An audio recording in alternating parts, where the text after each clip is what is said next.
Бүгүнкү айтышыбыз Кыргыз Республикасына эмгек сиңирген артист Залкар Комузчу, белгилүү Темир Оғуз Комузчу, биздин ардактуу атабыз, агайыбыз Токтосун Тыныбеков агайыбыздын жаркын элесине арналмакчы.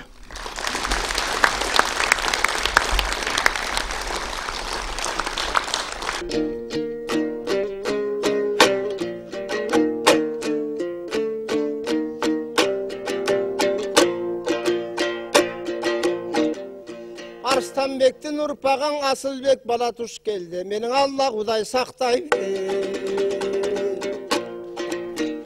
Ар биринче чыгам жетелеп, аң учкан куштай бөпөлөп, айланайын аскемдин таланты барат көкөлөп. Айтыш коомдон аскемдин ал таланттар өстүргөн арбакта дой бөпөлөп.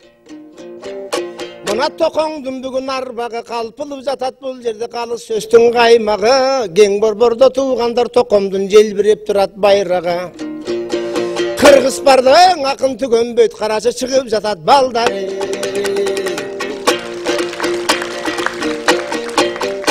Эми жана шоколад балаң айткандай, менден айтайын бүгүн көргөндө. Алтындай болгон айтышкаңа, алтындай болгон апаларымдын келгени. Башымдан айттым мына кең ашы кемдей атамда. Бала кесте бір жүрдім бақылда бұрда бір күлдім. Айланайын ашы кем ақ батасын берішелі. Айтылын окен жерінен апа менен келшелі. Ар жағында середеген жайлы оды. Сары салқындап шығып той көрішелі. Ошонды тали менен тарбиянмаға тынбай айтып той берішелі. Андан кейін естекен менің өстіріп дайым көкөлөп. Акына жаллабаттан чыкканды менің аздектеп жүрді бөпөлөп. Анан тууган байдай агамдын мына тургат бүгүн туяга. Угуп калсың кулага. Тууган байгам келгенден раш бир кеңирда деп агыл чыңырдым булага. Кээдеңирда болтурсам ошоң ал Залкарлы менен жанашып канчалаң элдин кумара. Ошол аталардын бүтүндөй арбагын коскоп турамын апаларым келип тургана. Ал эми током болсо токомго, ал торгойдо таңшып ырдаган. Жанадан айттым да айтам төрт аяғы төп жорға талантым бар эле ырдасаң ырышар эле. Өзгөчө куудулду жака келгенде мен уйкум сөздүн шаң эле. Өзгөчө мөлмөлдүң ырдап турганда, мөлтүрөгөн кыз келин тирмели тиктеп калчы эле. Аттың айтакам током ошондо, өзгөчө шаңшып алчы эле.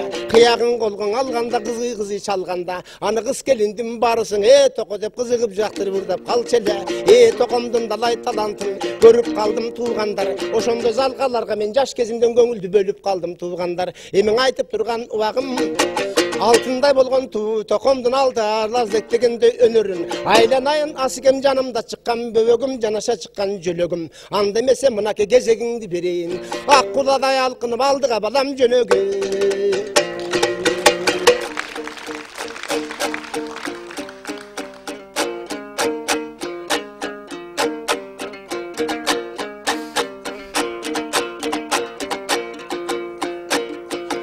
Амансың арбың агайын, бүгін амандашып алайын. Эсенсиң эрбиң агайын, эмесең эсендешип алайын. Экинчи тургаң өткөрдү, буйрсаң үчүнчүсүнө да барайын. Рахматуллаң агамды кичинекей баладан сакта деп айткан сөзүн карагын. Асылбегиниң буйрусаң оңдо ырдайт жамагын.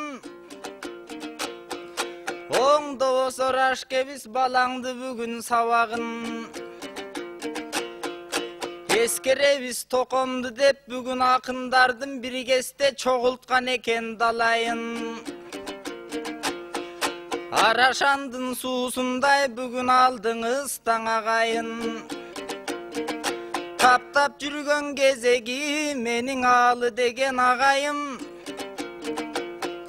Жакшылап өнөр үйрөнсөм, Токтосун атам сыяктуу, жайлап калам биргестен акындардын далайын.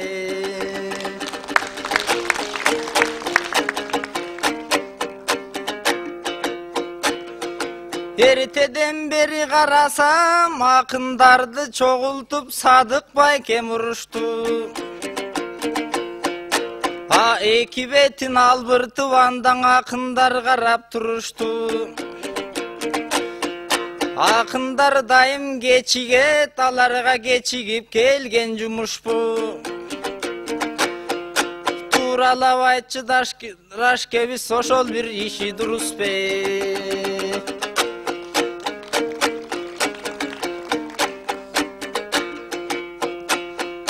Колума комуз кармап бирок, калкым жакшынын үлгүсүн алсам деп тилейм. Рахматулла агамдын курун алсам деп тилейм. Алыдай болгон агамдын ырын алсам деп тилейм. Калыстардын буйруса сынын алсам деп тилейм. Ак калпак кыргыз элимдин чынын алсам деп тилейм. Анан аксылык болгон агамдын чырын алсам деп тилейм.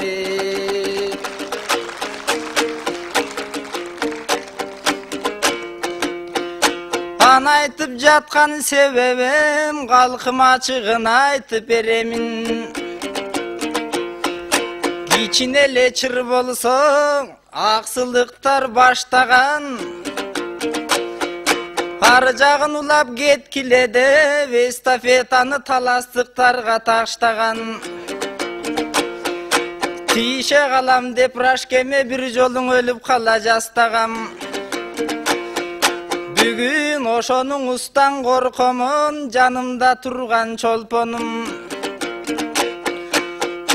Эме кагылайын Рашкевич, Жалал-Абадтан келиптир. Бүгүн жалпыга бата бериптир. Жеңишбектен кем эмес, бүгүн автомат болуп төгүптүр. Токтосундай атамды бир кезде жанында жүрүп көрүптүр.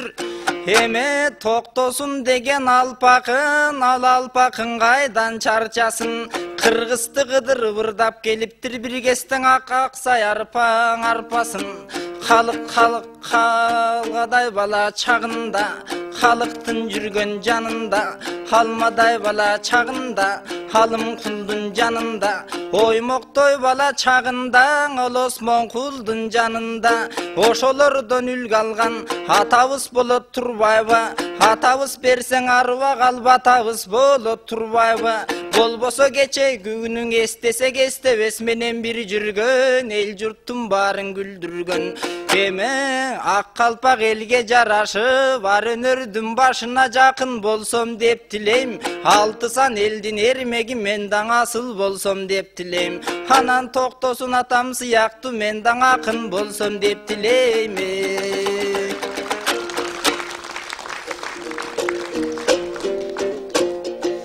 Айланайын асы кең, ел үчүн дайым ачык сенин жүрөгүң. Ойлогон оюң ишке ашып орундасын тилегиң. Келечектен акын болосуң, анын ашы айбышкан аштай билемин. Ошон үчүн асыкең ар дайым ак бата берип төй жүрөмүн. Эми токтосун деген абаңда, толкуган кыргыз элинде, торгойлой таңшып абана. Эсен жерге барганда, эстекен менен эгистей, ташталып бирге кадама. Ашыкен менен бир болуп, арбычың экен жамага. Тууганбай менен бир турса, кардыкпаган тамага. Ошондой болгон агамдын эскерилип арбага. Бүгүн гүлдөп турат карача, кыздары менен балдары, гүлдөсүн дайым чарбага. Айланайын атамдын кос колуп жатат арбага. Бүгүн таалайдың элдин барыса, токтосун агам эскерип топтолуп келип тургандыр, таң тамаша кургандыр. Арба кудай жар болсоң, айланайын током эскем ашкемди, бүгүн арбагың айланыба келип тургандыр. Кагылайын аталар, калкымдан алыс кетсе дең эстеп турбуз аттарын. Эч качан кыргыз унутпайт ала тоолой карача. Арубактан ушундай, актаңдай акын залкарын. Эстебес агам бир болуп, токтосун агам дайыма. Толкуган кызыл гүл болуп, ашыралы тууганбай. Эришип бирге жүрчөлө, элетти кыргыз элибиз. Эң жүрөктөн сүйчөлө, элири ырдап тургандан алакан чаап кыйкырып, атпа журтун билчеле. Кагылайын агалар, эмиңа актаңдай тилин сайрасаң, аскемде бир кестен актаңдай тилден элейттир. ошондой болуп ырыңдың ырмандай кылып көбөйттүр. Эмиң аталар кеттиң ал жака, арманда болбой жүрөлүң ал жакадагы керектир. Кагылайын асылым, сөзтүн коскоп асылын. Рашыңдай ағаңаң ақсы деген жеріңіз революционер деп айтып маған деген асылдың. Анткенің ақсы деген жеріңден аруақта термелет революцияның бешіге. Ошол жерден ашылған революцияның эшиге. Анан таласқа тиген турбайба, андан кийин кешиге. Мына алтындай болған қалқымдың, ошол өмөнөт болуп туғандар берилип жатат той эзилде. Эмиң алтындай болған асы кем, аруақта заманың жерге бизге кутконсун. Укканга дайым ыр болсун, асмандан жарқырап, ашық асман күн болсын. Асы кемдің таңдайында сайраған дайыма қызыл тил болсын. Сахнадан өтүшпай әскем ардайым ақын болып жүре бер, құшағың толған гүл болсын. Эми токомдун турат кыстары, эжелерим барысы чогулуп келди бул жерге жашы менен карысы. Шаңшып жатат бул жерден эске менен ашкемдин артында токомдой болгон авамдын өстүргөн далай балдардын булбулдай болуп дабыша. Канчалык бар туугандар, акындардын арышы, эч качан калдан колдон түшүрбөй кармап жүрөт карачаң акындык деген намысы. Ошондуктан туугандар ар убакта мынакең эстеген менен токомду эстеп жүргөн элибиз. Тууганбай менен ашкемде ойлоп жүрөт дайыма ордолуу кыргыз жерибиз. Ошолордун ырдаса оостон төгүлүп турат кебибиз. Ошондой боло турбайбың акындык деген жөнүбүз. Ар убакта гүлдөсүн ала тоо кыргыз жерибиз. Анда эмесең алакан колду чабалыңа, аскеге кезек берейин андан ырдап кобочуң деңиз.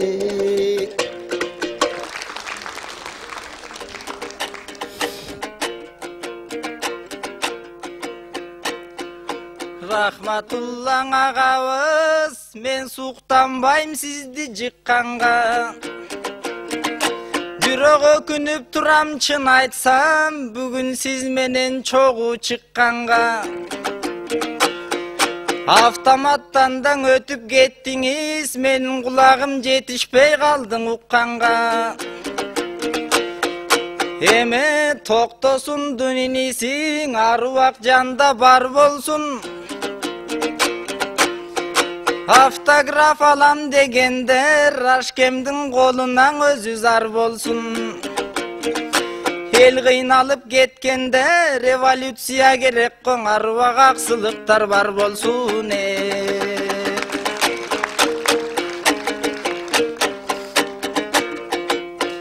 Кашымда турган рашкеби, сизди жайлайын деген оюм жок.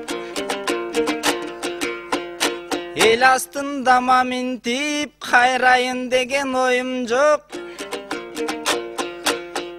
Жаллабатка чакырсаң, жаныңызга барайын. Жестаңдай деген коом бар дейт, аяктан жестаңдайлыктың алайын. Эмең убакыт келип калды окшойт, карабала чыгыптыр. Карабаланын ары сөзүн калдайган калкым угуптур. Эмиң элге айтып кетчү сөзүм бар, азыр ушул жерде кезим бар. Жаңы келчү бийлигиң, элдин барын кайрадан жайлашпасын деп тилейм. Түндүк түштүк кыргыздар кайрашпасын деп тилейм. Эки агайым бир тууган кармашпасын деп тилейм. Жаңы келген бийлигиң, өткөндөгү кандың унутуп эки көзүн алардын май баспасын деп тилейм.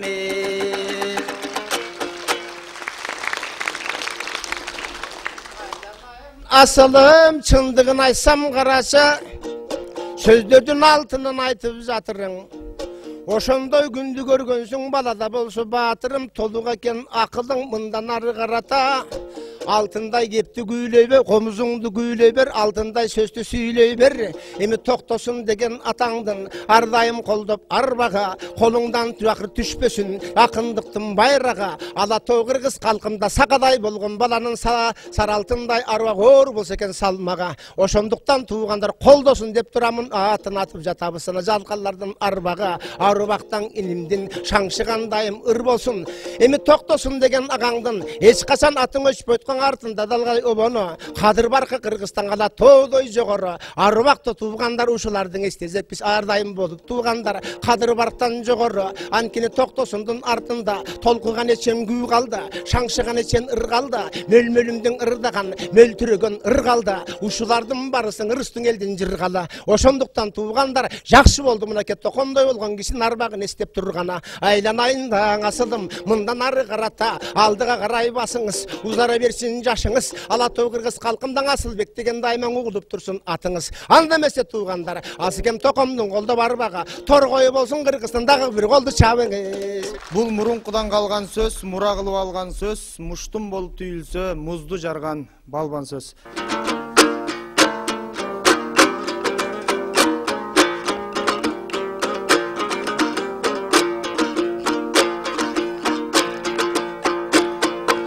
Кадырбек алтын бөбөгүм, бүгүн айтышта болдуңдой өнөгүм. Жол баштап азыр берейин атылып алга жөнөгүн. Айтышта бирге пар болдук, айбатың байкап көрөйүн. Илгертен калган бир кеп бар укпаса кээде улуусун уруп да коет бөбөгүн.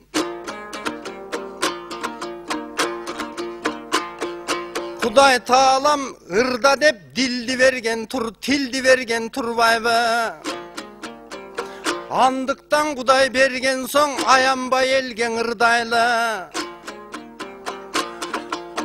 Арыкта аккан, су аккан, алышы бар арык бар, агайын тууган турганда албетте бизде жарык бар.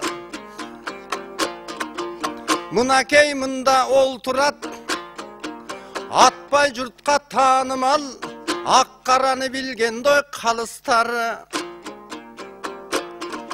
Улуу жолдун улаган, үзүлгөнүн кураган, аталарды бул күнүң эстеп турган кези биз. Алды карай жанынын беттеп турган кези биз. Жаман жуман элдерден четтеп турган кези биз.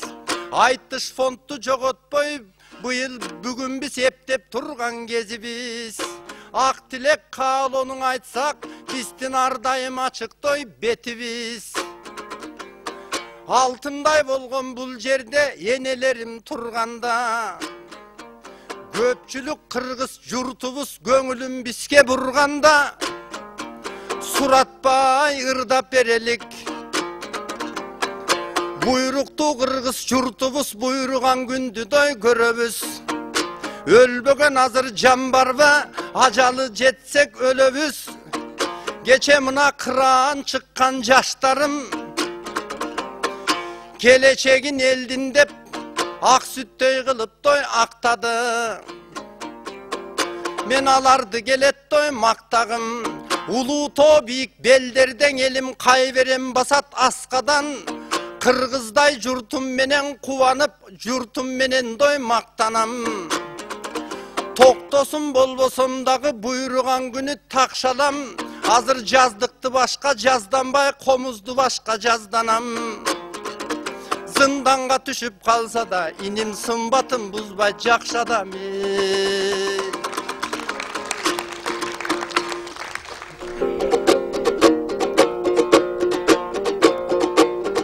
Айткан бир кебиң жемиштүү, айтасың байкең ыңкылап.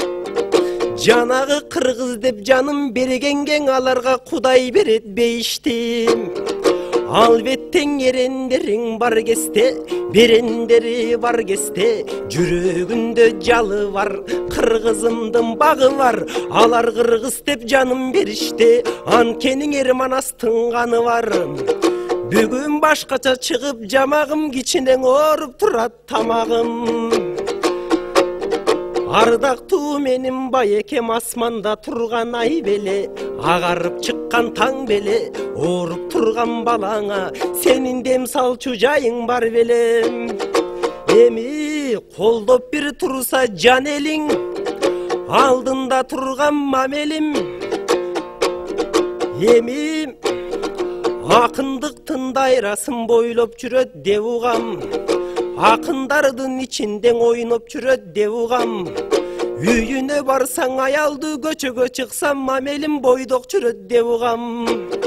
Ардактуу менин байекем, айтайын тилим сайрата, айтылбай калмак каягы, айтылсын акын жамагы.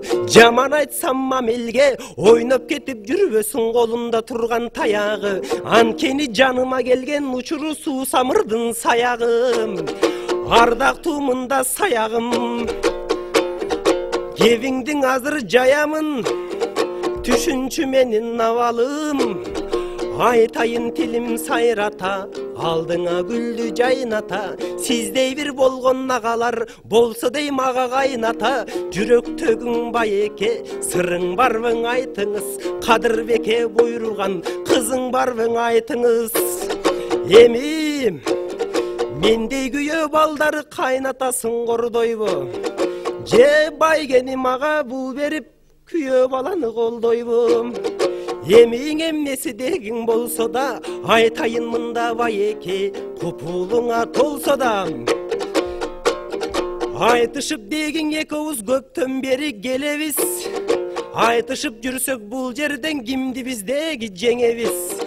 Кызыңды берсең буйруса, тоюм байке тилерим ошого төп ашуудан беребиз.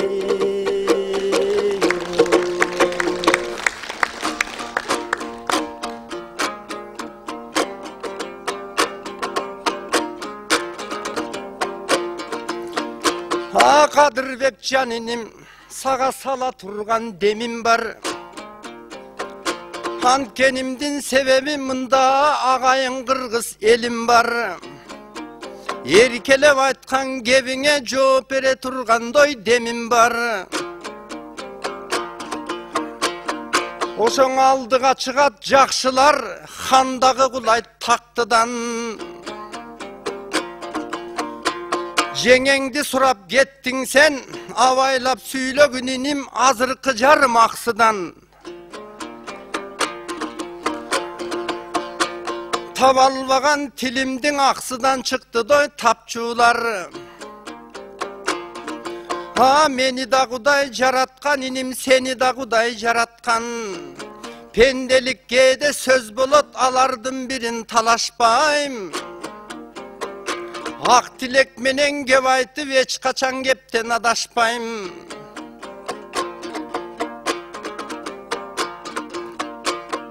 Өзүң айтып кеттиң го, саяксың деп жаниним. Сакалан алгын албагын сапаты жактан ардайым биринчи турат саяктар. Мынакей турат элибиз, көңүлдөрү жайдары. Ала тоо бийик жерлердей, ошолор болот дайым салмагы. Залкардын залкарларынын баарысы атыгүл төкөн баш болуп, ошол саяктын күйө балдары.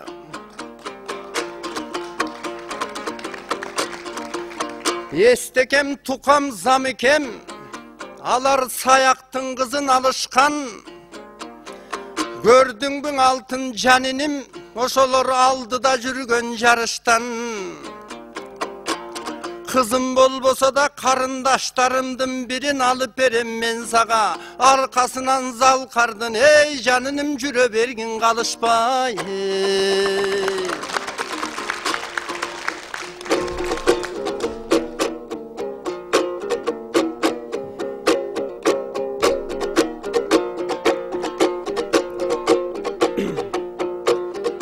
Жеген бир экен аксылык, мамелдин колунан келбейт жакшылык. Жанымда турсаң мамелим, калсамбы сени бастырып. Асманда дегиң жылдызтай жанган акын турбайбы, мечендеген аялды алган акын турбайбы. Ырдаса деги кумардан канган акын турбайбы, обонун дегиң үшүнтүп анан салган акын турбайбы. Көп аял алсаң үшүнтүп муну Кудай урбайбы. Аларга ченедин кантип алыңды, ошолордун баарына кантип бердиң калыңды.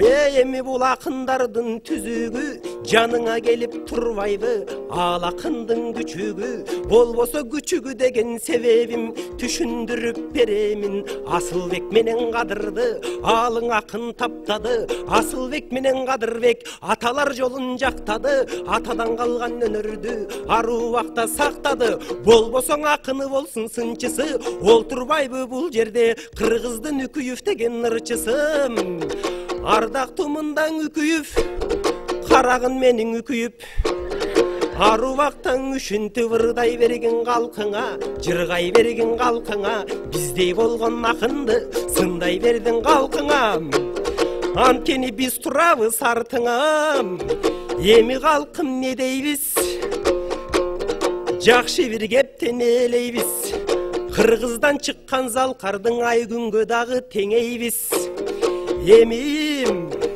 айтышып мында тырыштык башкысы деги кааларым деги калкымда болсун тыныштык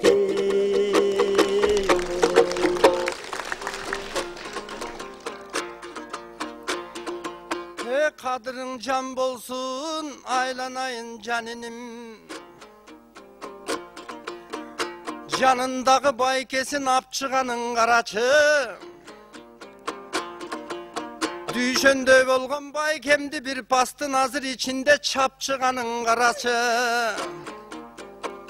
Талкалайм деп жатабы таластын тапан баласы Биринекин сөз айтар мамелдей болгон агасы Күлкү болсун шат болсун бир тараптык жак болсун Өңүбүз кара болсо да ниетибиз сүттөй ак болсун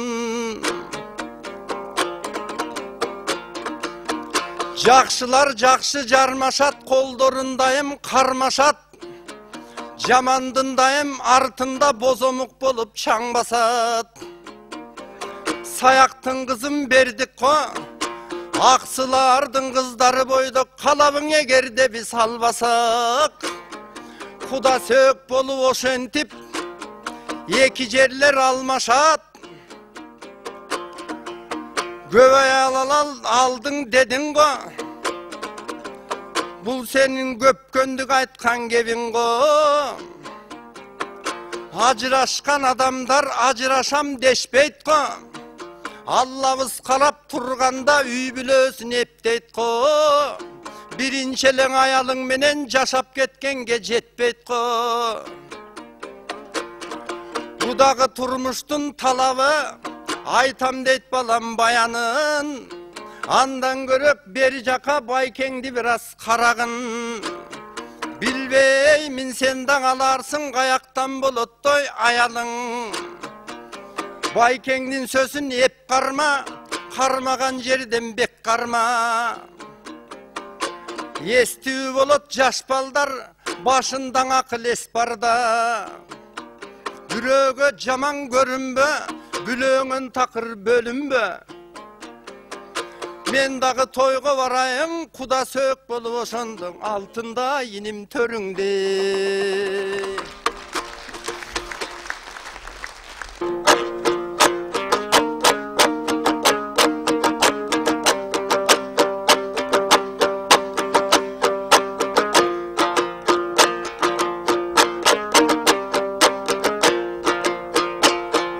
Багыбыз тоодой бар экен да, Азамат дагы да чыктык астыга. Алдыга чыгып ырдасаң ал өзүң акындар үчүн бактыда. Бактыда тоодой жакшы да. Ошентип чыр болбой элең ар дайым элим ыр болуп турсун астыңда. Кайтыш болбой ар дайым айтыш болсун калкым dey. Эмиң айланайын Азамат, бүгүн такасын кечирек бул такалап. Бир аз кечигип бияка келди эле кээ-бирөө койду жакалап. Бул жактан байкуш билгиспей бирок тияка барса жашалат. Билбейм бүгүн кечинде кандай настроение менен жаталат. Anse dağı bulakın alban akın atalat. Azamat dostum azamat, azamat inim azamat, azamat emes kaşanat. Emese Kırgız'tın jakşı makalı, anın aman toyakın atadı. Bayağı angekten kaçsan döngökö, ayudan kaçsan döngökö, döngökten kaçsan söngökö. Birine neptep kutulup, hazır birine turam tutulup. Hazır sazayındı sargaşka senin berem dep, sakınanın arjağında ayabay turdu jutunup. Halının eptebem degem senden kalbasan boldun utulup. Anse dağı jakşı jan, kiçinekey kesinde, geçe köpölöktöy kesinde, gelgendigin esimde. Anda komustan boyu kıskale, azırkı gebir baldar çıntın çıktı, bular nasıya söstün ukçele. Kanday söstün aytsaң da başın salıp turuçele. Ama ke mınday bulsa kanday dep keyden akıl salıp turuçele. Mınaң uşunday baldar köp bolsun, daima tört tarabың töp bolsun. Baya toktosun atam toyunda, çoğulgan eldin çoğu da. Aytışkam dep ayta jür, uşunday jakşı balany muңulantpay söstün ayağı. Kep çıgar eken kandayça kana gezekti beli balalı.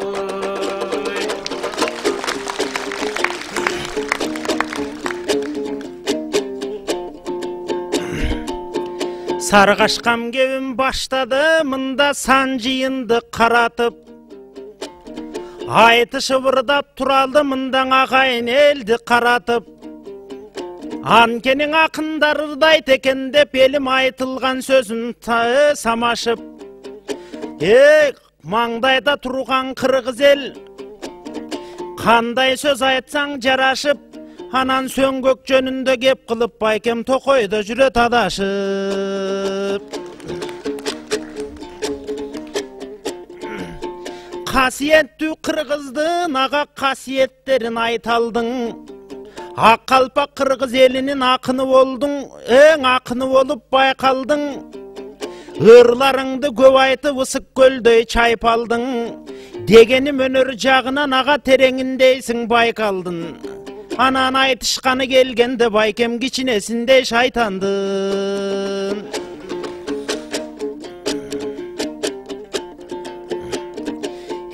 Attarынан da kim bilbet, mından Amantay degen akındın. Opol to'doy akınga men oşul jerden kaydan asıldım. Meneti güçtün akınga menin dele gelbet katılgım. Kazalın aytıp kalkına kançırdı göngö jaşırdın. Bolboso janaң Evropadan atılgan azır vulkanday bolup atıldın. Men bolso kiçine bir jamın oşol vulkandın asты jagına katıldım. Eme attarın aytıp jürölüp mına toktosun menen estebes aşıralı tuğan bayak kalpak elden asıldın. Eme kağılayın janaga kadırlı Kırgız kalkının kıranınday savala. Eme akındık degen oşondu aytıp elge maktaylı. Ankenin akkalpak Kırgız kalkıbız mintip akındı kütüp jatpayбы. Bizden uaktuluğun ökmötte ağan uaktuluğu sözden aytpaylı.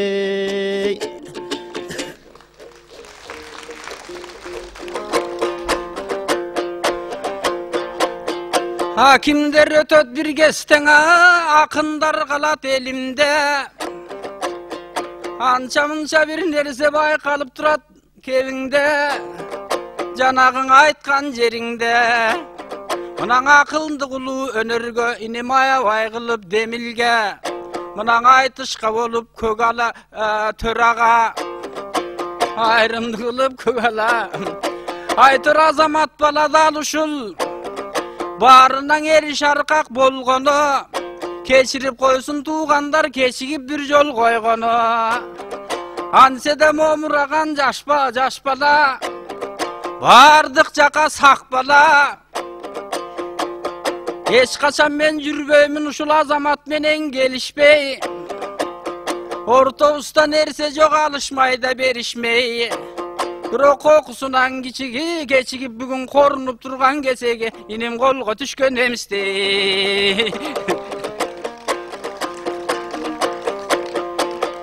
Эмесе эскерип улуу атаны, алардын дүйнөдөн өткөн дой сапары, ушулардан уланат туугандар улуулардын катары.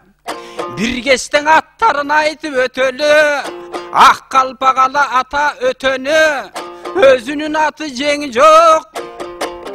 Ырлардын болгон өсөгү ардактап сүйгөн өз эли. Ошол токтосун атам төрөлгөн, ошол жеңи жок айлөсөнү.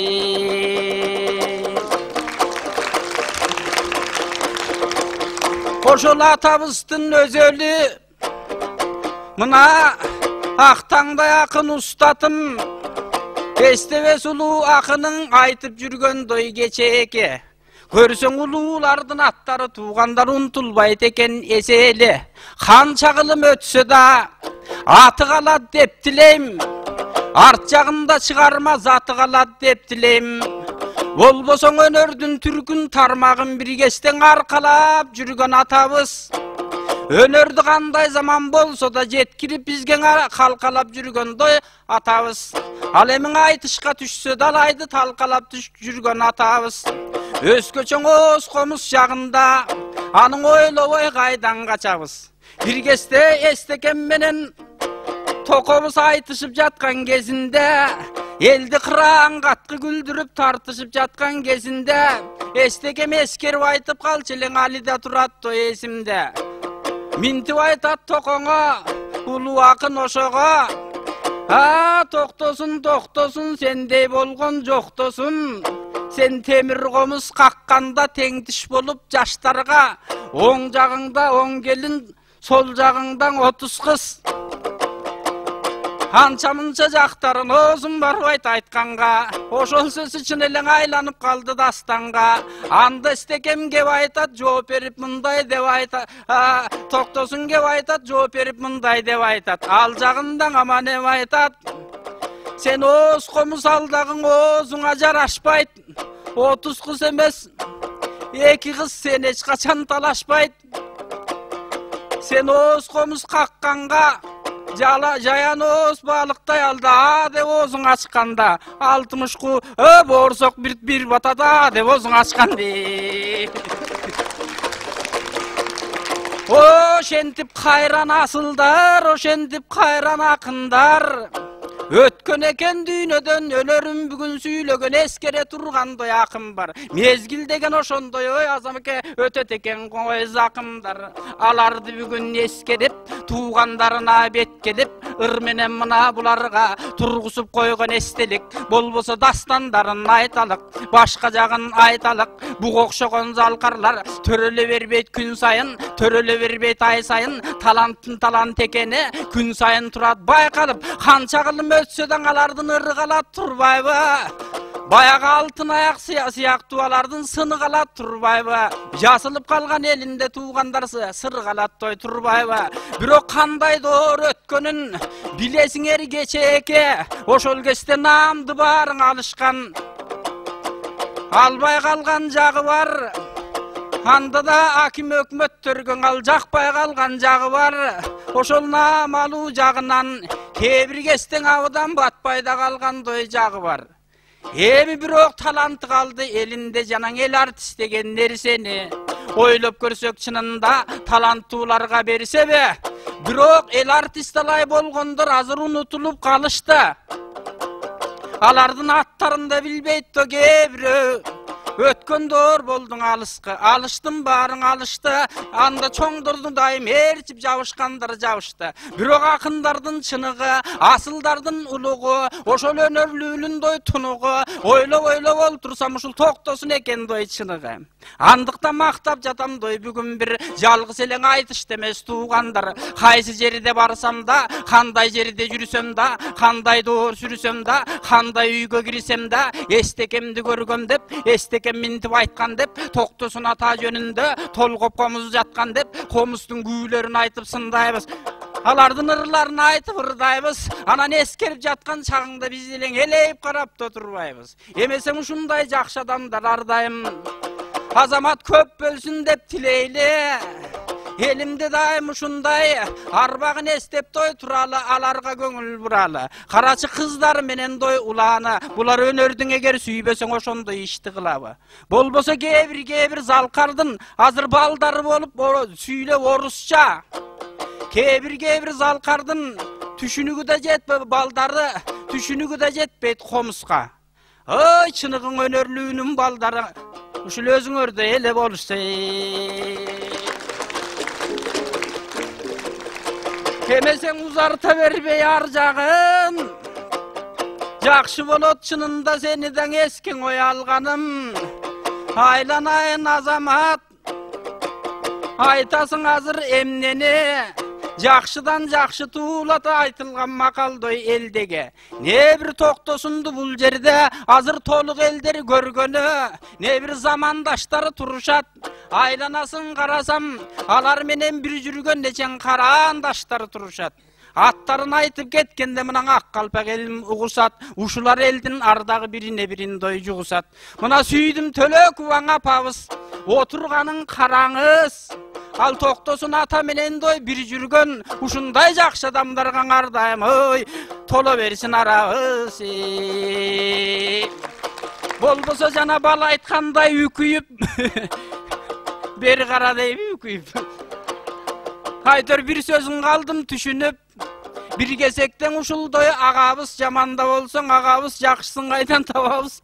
Жакшыгаңды бергин деп жалдырап күнгө барабыз. Ушул үкүйүп деген агабыз мына Дүйшөнбектин дал өзү бир кезде Токтогул менен токтосун менен сырдашып, тоунда да ырдашып, комустун күүлүн күүлөшүп, экөөсү бир жатып, далай жерде болушкан, далайга концерт коюшкан. Ушундар асылдардын каймагы, ак калпак элдин байрагы. Ушулар эгер болбосо, улуу өнөр биз үчүн уланып келмек кайдагы? Эмесең уланта бербейм сөзүмдүн аң учугун азамат өзү сайрады.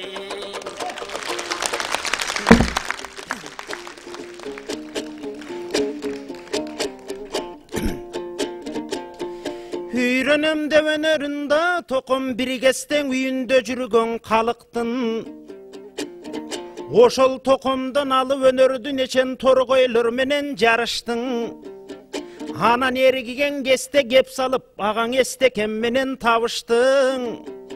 Анткени кадырын сактап жүрдүңүз көдөндө касиет менен намыстын. Ошол калык атам сыяктуу токтосундай балдарын багып жүрөт дечелең, атүгүл үйүнөн алпарып алып жүрөт дечеле. Бизге окшогон балдардын үйүңө чакырбай койдуң эчеле. Эми токтосундай атабыз тобелгең айтып то жатабыз. Болбосо мөлмөлүм менен Гүлжаны өлтүрөп кыргыз калкына кыйла жылың ырдады.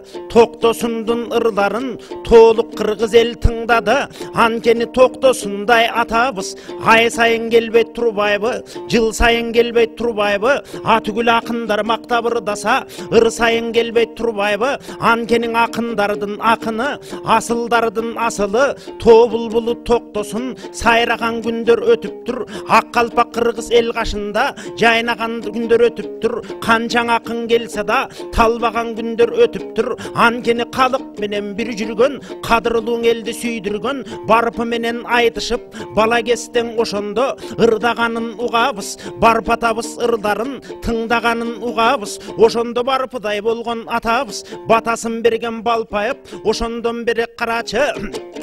Ошондон бери бир далай токтосундай атабыз тобелген ырын төгүптүр.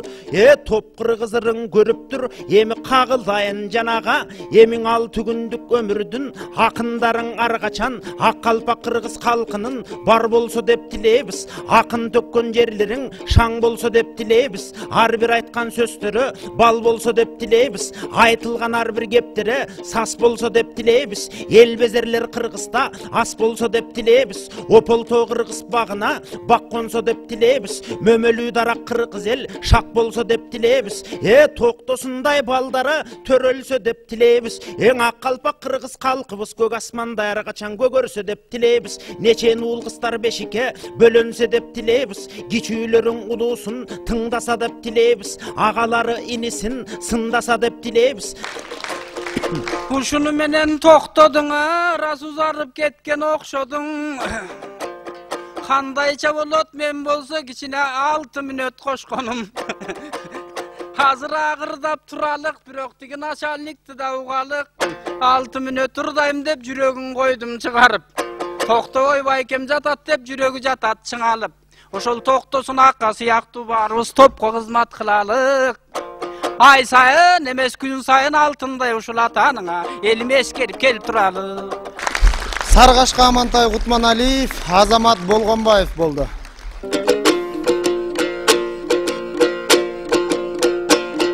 Ет саткан касапчыларда эсенсиңби максатым?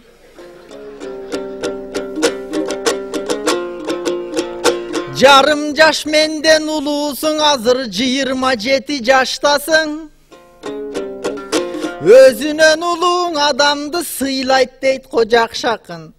Демек менден улуу баласың, максатым биринчи ырды баштасың.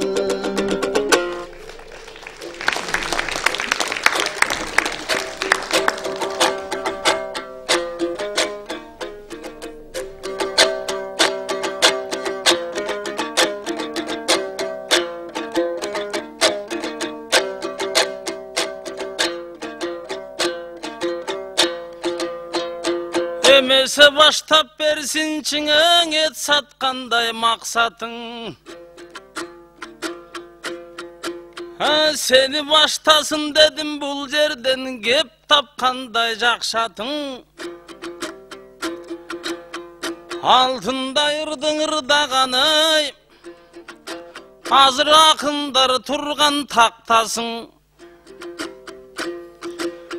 Менден көрө жолдосуң, менден көрө сен досум, намазы бар оң досуң. Сенин намазыңды мен сыйлап, биринчиң айтсын деп азыр жолдодум. Ошондуктан бул жерден чекилик кылып койбогун. Анкенің адал болсын дедім бұл жерден мен азыр гусулу жоқ ой жоргомуни.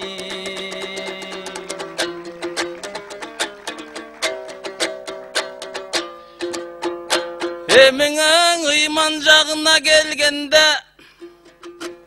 мен айта албайм сагаң эчтеме. Сен акыл айтып турганда мени муустагандай болот кен, ак була менен кездеме. Жарыктагандай жүргөнүм, жарыктангандай күлгөнүм. Ага орунду болбойт эч нерсе. Сендей болуп жүрсөм демей, убак келсе, кез келсе. Жарым жаш күчү болсоң да, жеткенсиң бийик деңгээлге.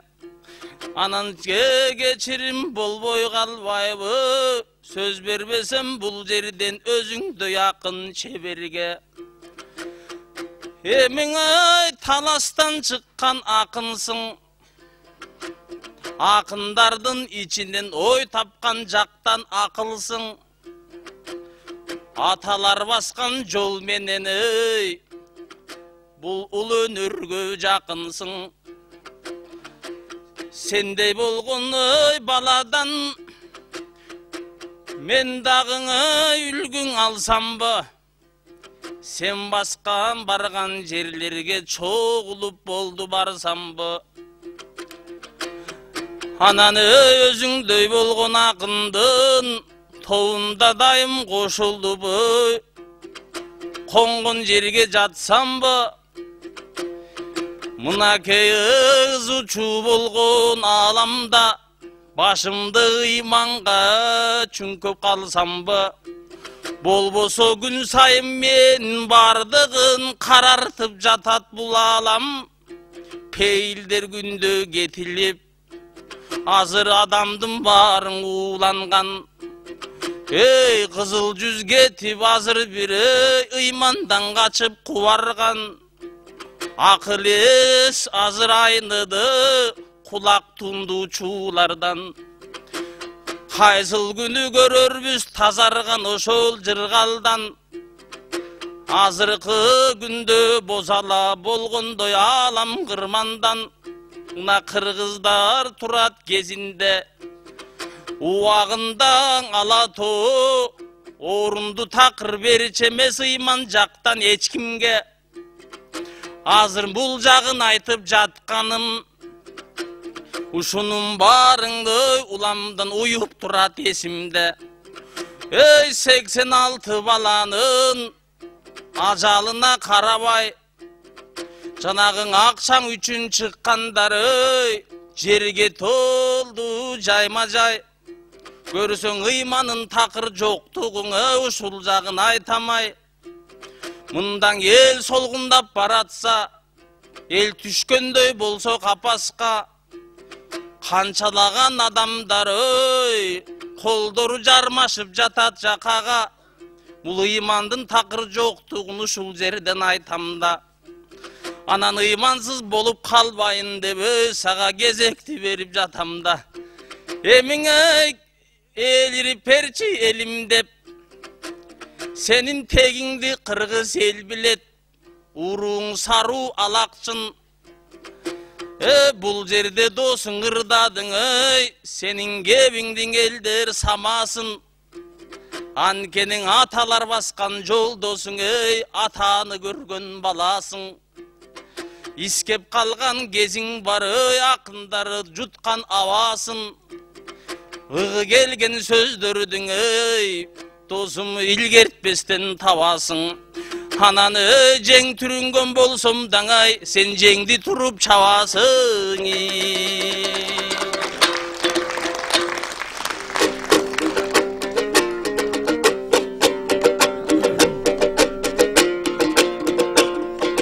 Мақсат жүресің қайсыл қылымда, ой, азыр 21-ші қылымға. Баятан бері білбеймін емненің айттың ырыңда. Еп сатқан қасапшымын деп аныдан айттың чынында. Баяғың аргим өз ішін тыңырақ қылсаң екендей, тошонды бістін өлкөбіз ордуна турат бекемдей. Мынакей өткөндөн ет базарға барғанда, аябай болдум арманда. Bir musulman etти koyuptur, anın klientleri toluptur. A görsöň ettin üstüne halal dep жазып koyuptur. Eldim barıptır, anın etin alıptır. Canında turgan orus kempir ötö tangalıp kalıptır. Görse halal dese jakşın ötöt dep, çokenin etinin adağı halal dep жазып salıptır. Sen oşondoylordun bolboğun, bilbeyim kaptanыңdan qarap atıp, men ar nersenin oy hoyladım. Emin ıyman jagın kep ayttın, birinci bersen al özüň, men ıymandu bolum dep aytkın. Jok, ıyman eseptelbeyt anday münöttö, ıyman degen жүздө эмес, ıyman degen жүрөктө. Oşon üçün aytarım, aylanayım maksatım, elimde bardoy jakşatın. Akın degen oşondoy, halkınan ardaklı sözdön baştasın. Eli qalap turganda, eki o sözdün eline, akını kantip tappasın. Paygambarım Muhammed hadisinde kep aytkan, bilesin binen aytkan. Gündö geçte jatkanda, je köçödö baskanda, өлкөнүн оңолушун ойлонуp, толгонуп жатпаган адамды musulman эмес деп айткан. Муну айтып жаткан себебин аныдан айтып беремин. Токтосундай атабыз эгерде тирүү болгондо, мен батам мындай ойлорго. Эминени байкаса көрүү айтып ырдамак, комузун кармап колуна төгүү айтып ырдамак. Жалала махабаттын тынчыбай жатканын айтып ырдамак, ары жоктор калкынды атканын айтып ырдамак, өлкөнү тоноп бирөөнүн качканын айтып ырдамак, элди жерди баарысын сатканын айтып ырдамак, бийликти бүгүн талашкан жаштарын айтып ырдамак, бүркөлүп турган кыргыздын асманын айтып ырдамак, болбосо токтогул кесин түгөтүп сатканын айтып ырдамак, ак калпак кыргыз калкындын ойлорун айтып ырдамак, жыйылып келген баягы Максимдин айтып олтурган койлорун айтып ырдамак, болбосоң Европаны туураган тойлорун айтып ырдамак, өткөндөн еврейлердин саясат эл чогулуп барышып жойгонун айтып ырдамак, болбосо жаңы бийлик кайра эле еврейлердин ап келип начальник кылып гаиге койгонун айтып ырдамак, эминени көрүшсө ошонун айтып ырдамак, агайын тууган калкыбыз туура айтат деп тыңдамак, болбосо эмнени көрсөң ал акын ошонун баарын сындамак, демек биз акын болуп той калган соң ошондой ойдун баарысы жүрөктү бүгүн жаралайт. Коомдон ушундай иш болуп жатканда көрмөксөн болуп башканы биз ырдаганыбыздай жарабайт. Анткени акын деген чындыкты ырдаган болсо сабалайт. Бир кезде ак калпак кыргыз калкынды бийигине теңеген ааламга чыгып чыңгызым бийигинде жылдыздын. Көрсөң оңолушун баарыбыз тилейбиз ошолдой кыргыздын. Биз түбүнө жетелик максат акыйкат менен чындыктын. Садык Шернияз айткандай көйнөгүн айтпай кыргыздын. Досуң көйгөйүн айтчы турмуштун.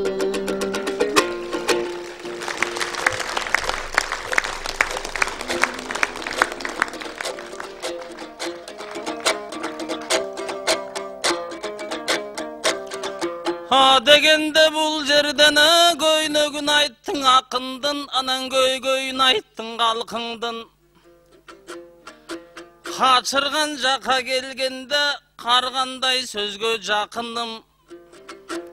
Эй, көптөн бери ырдабай өзүңдү бүгүн сагындым. Бир жеринен мүргүбөй жоргоңду таза салдырдың. Элиң баалайт эмеспиң ушул сенин жагымың. Арубакы кантай болсоң эгердең ошондой болуп татыгын. Мунаң аталар баскан из менен термеле бергин балкыгын. Эгер токтосун ата болгондо, ошол 83 жашка толгондо, ал атабыздагыңы көп келмек ушул ойлорго. Эгердең аксакалдыгын көрсөтсөң адамдар чыкпай чоң жолго. Ал кишиң айтмак сөздөрүн агылган элге ошол бирөң акылын айтып борборго. Ошондой болгон аксакалдар азыр акылын айтпай жатпайбы жабынып жатып тондорго. Биздегилерди байкасам аксакалдар азайып, аксакалды адамды көрө албай көзүм кашайып. Ушунун баарын көргөндөн эмне болуп кетти демей, бул күнгө кыргыз такалып, аксакалдар эмне болгон? Азыркы күндө байкасам балага башы тең болгон. Бала менен биричип сүйлөгөн жеңил ойлордон. Мен алардын баарын көп көрөм карт ойногон жолдордон. Көрсөң аксакал болбой орунда, аксакал болбой жолунда. Ошолор айткан эмеспи кези келген кезинде. Анткени алар айткан сөздөрү калкынын турат эсинде. Иригелки кыргыз карасаң аксакалы бар болуп, ушундай күн келгенде жарыгын чачып шам болуп. Азыр акыл айткан аз болуп, шондуктан жолуң тар болуп жаткандыгын билдиңби? Ушунун баарын түшүндөр, уга келсе миң киши. Сендей досум ырдады, көңүлүң менен бүгүн бир сөздөрдү жакшы ылгады. Айткан сөзүң баары чын, кыйла-кыйла желдерде, кыйла-кыйла жерлерде чагымчылдары ачылды. оттору турат чачылып, өз кыргыздың өз кыргыз турган кези качырып, Карабаштын жериси кара чаңга басылып, тургандыгың ушунда, ушунун барын ойлосоң, текеберлик тушуда, кылымдардан барыбыз, атанын сөздүн укпастан башыбыз баттык усурга, эмиңи тазаланат турган кез болду. Ушул ойдум бардыгын уга албай калкым нес болду. Эмиң аксакал болсун, аксакал, эң апалар болсун, энедей, балдары болсун дайыма, ордунда турсун кебелбей, жеңелер болсун жеңедей, кыздары болсун кызындай, ошондуктан жашообуз болуп жатат ушундай. Абалкы жолдон тайганбы, азыркы күндө байкасам шайтандар колун жайганбы? Элибиздин бардыгыңы бул жактан болдуң алагды, андыктан сенде ырчылар ачып турат кабакты. Эт саткан дерле жерим жок, көп тиктебейм табакты. Андыктан сенде жан досум, ушул жерден ырдайт деп, чындыгын чындай ырдап бир чыркырап мында сыздайт деп, жеңимди түрүнүп келген себебим, мунун азыр өзүң айтып жүргөндөй түшүндүрүп беремин.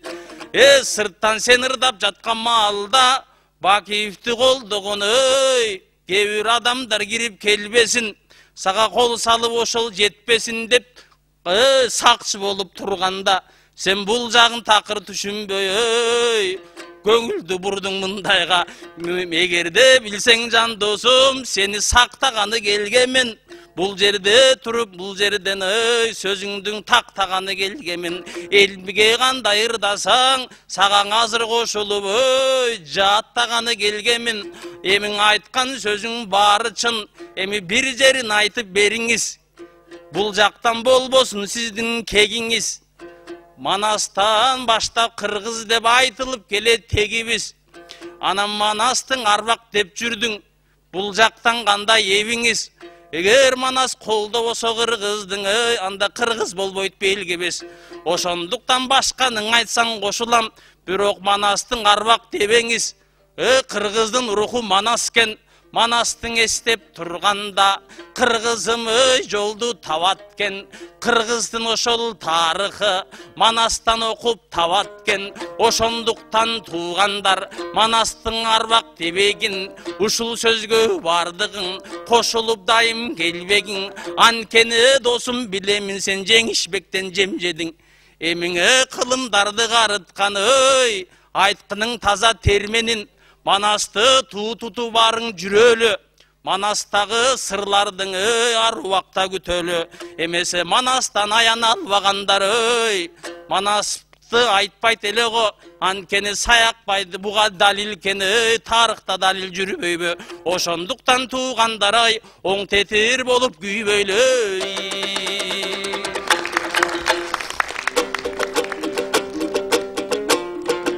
Айтайын сөзтүн өңүтүн, калкым максаттың көрдүң төгүшүн.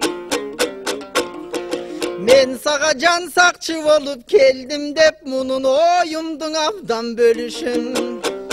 Бирок шефи менен айтышкан сага окшогон жан сакчыны биринчи жолу көрүшүм. Ал эме эмненин айттың максатым, Манасты жок дедим би мен эмне? Кайсыдор билбейм туш келет, кабылан Манас дегенге анын тамыры кеткен тереңге. Ал эме мазаңды чагып маңкуртча кээ бир Манасты жомок дегенге. Күнбөзү турган таласты саякпай улуу Манасчы жок дегиң барбы сен эмне? Айрымдар дагы кеп айтат, тарыхта Манас болгон жок, бул курулай жомок деп айтат. Ошолорду колдоп сен арбагы жок деп айтасың, Манастай болгон карачы салмагы жок деп айтасың. Жашап өткөн тарыхка айланып кеттиң арбакта. Ал эми бейишин берсин Кудайым барган болсоң ой ал жакта. Эмиң айланайындой көпчүлүк, мен эмненин ой айтайын. Akındардын милдети эмнени көрсө күндөсү, эмнени көрсө түндөсү, жагын жаңшы вырдамак, агайын тууган тыңдамак, тилин кесип алса да, тирүүлөй көргө салса да, эмне болдуң аулым деп артыңдан тууган барса да, чындыктың айтып жасканбай, жалгандың айтып мактанбай, акыйкат деген эң ыйык, тууну бетке шапкармай, акындар айткан ардайым айтып той чындыкты. Ошон үчүн журналисттер сыяктуу акындар агартып келген дой кыргызды. Менин айткан сөздөрүм калкым жалганбы же чындыкпы? Көрсө Кудай таалам бериптир 5 миллион кыргызстан 5 акынга ой буйрукту. Акын болуп калган соң Кудай берген өнөрдү ушул колгоң алган соң көпчүлүктүн баарысы айткын деп күтүп калган соң айтпай койсок болобу?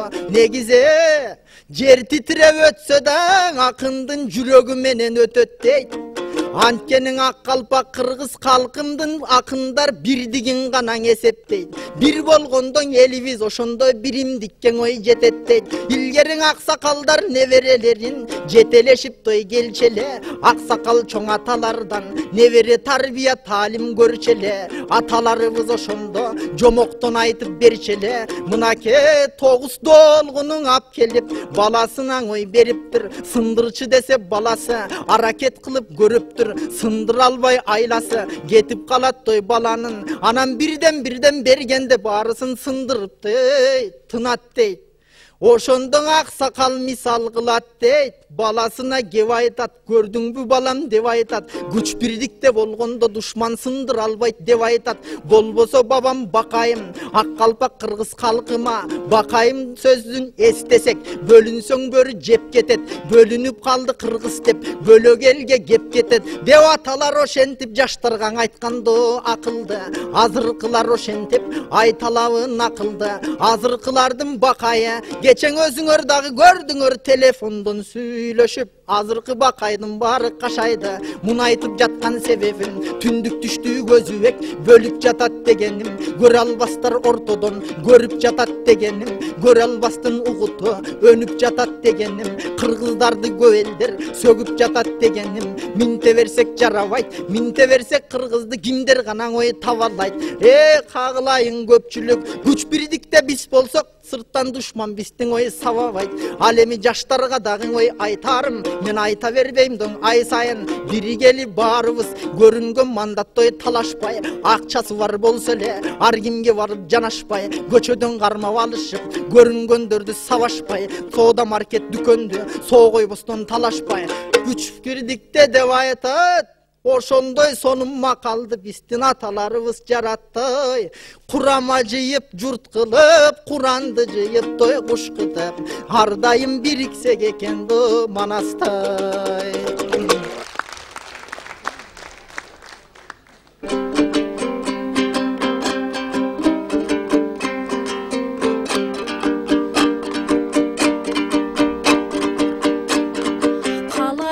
Қалай каман эсем барсыңарбы?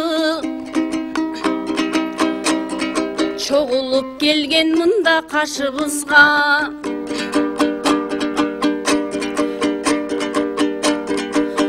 Оккоң учуп дүйнөгө сапар алды. Оган тейин орду толбос жашыбызда. Мансапты берип коюп жүрүптүрбүз. Бир мыкачы Бакиев дейм асыбызга. Кудай урган Курманбекең ишенсең эл. Акырында аты велин канга боюп, айланып кеттиң элим касыбызга. Уулдарын жоготушкан кайран элим. Убалы маркумдардын эмигимге.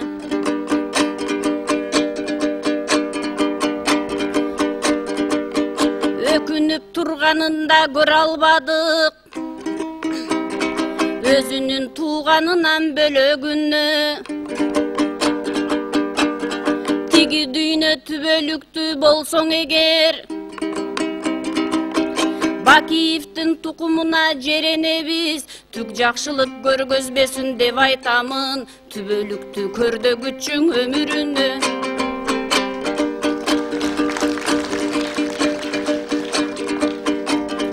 Эмиң айтыш коом жаңыдан ачылганда,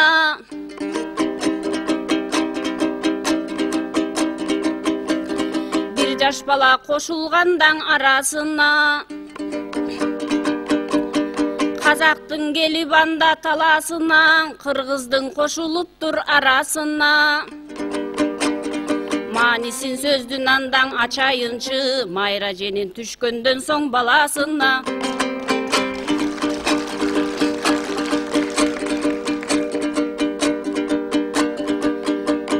Анда эмесе ак жолтоюм жанымдагы, эскерүүгө анда азыр келемин да. Башындан айтып өттүм когалаңды, анткени калкым мендан энемин да. Чоң акындың эстеп көрчү канаң эми, кезегиңди сагаң ак жол беремин да.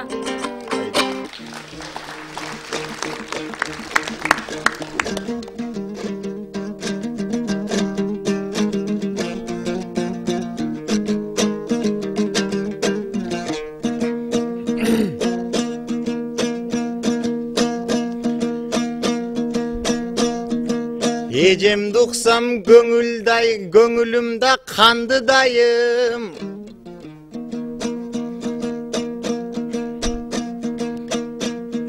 Ежемдан ырдағанда жандудайым. Ассалому алейкум қырғыз жұртым, салам айтып өзіңөргө қайрылайын айқаяқо.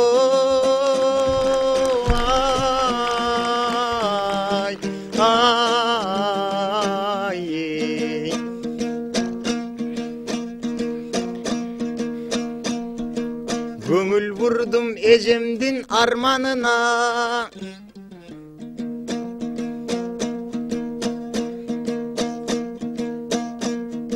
Қырғызда чайнап қалған бармағына.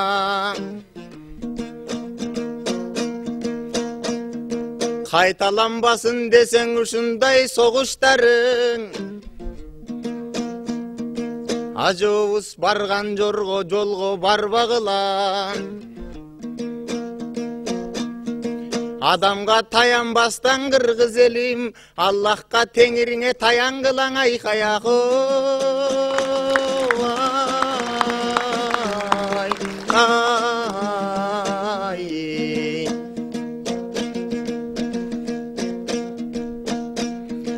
Он 8 жыл мурундан ушул күнү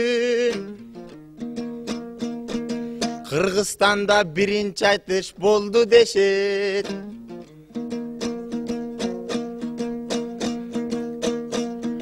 Ошондо 57 эркек акын, ананда 2 ургачы конду дешет.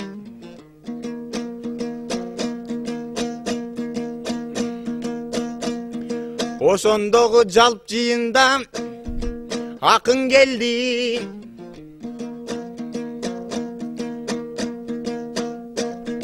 Болоттой баштап койгон жолду десек.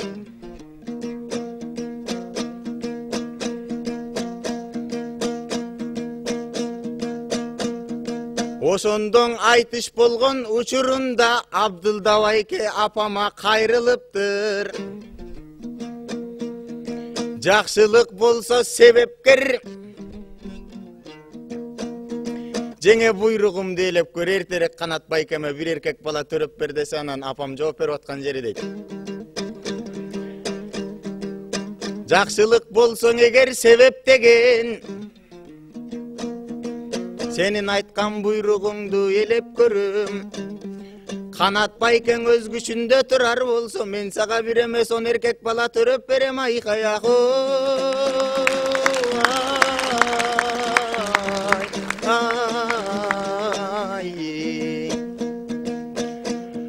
Ошондон 1 жыл өтүп калган кезде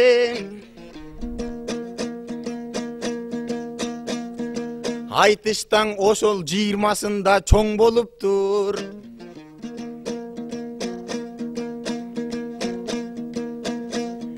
майрагана деп сурап акындарың айтышканга жеңе таппай кор болуптур.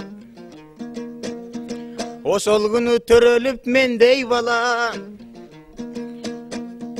айылда чыны менен той болуптур. Айтыш болуп жаткан кезде филармонияда апам болсоң роддомдо толгонуптур айкаяку.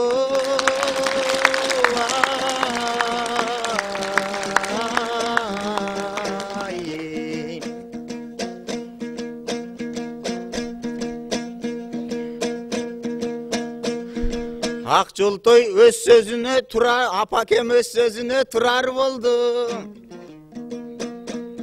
Улуунун сөзүн ак жол угар болду.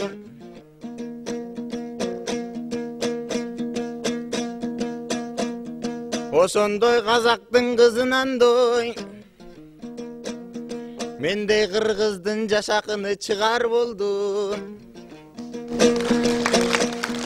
17-ге чыктың ошол батадан бүткөн бала, минти айтышка чыгып кыргызга акын улам болдуң айкаяку.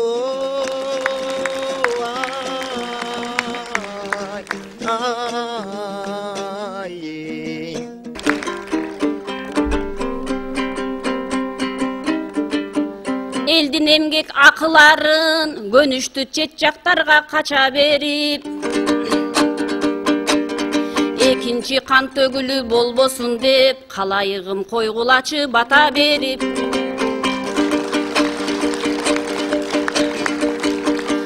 ошентип 17 апрелдин Бакиевди тактананда кууган күнү, азыр болсо 20 майыбыздын майра жебиз ак жолтойду тууган күнү.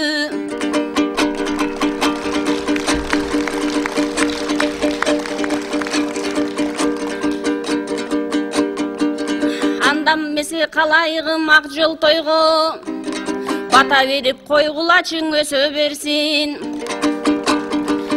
Кабыргасы ката элек жаш балабыз, далай давандардың аша берсин. Калайыкка дайым чыгып кызмат кылсаң, калың журт сага гана бата берсин.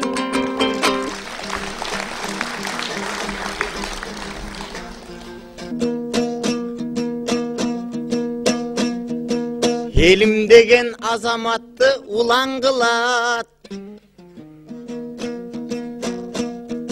элим деген эр жигитти кыран кылат.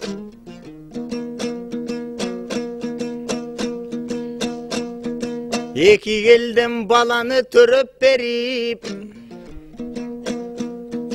майыр ушинтип кыргызды кубандырат.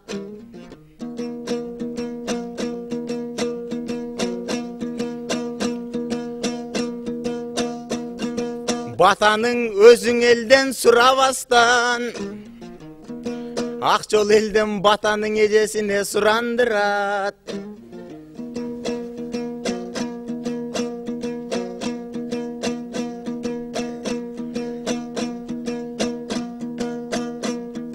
Эжемдоң айтып кеттим мына сөзүн,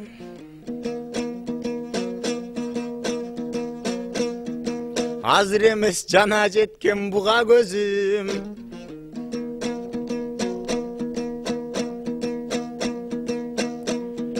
Кыргыздын көнүнө жаш толбосун, кыргыздын көзүнө жаш толбосунчу.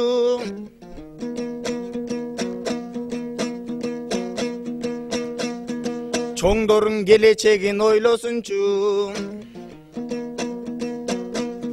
Апрелдин 7-синдеги окуялар кыргызымда түбөлүк болбосунчу.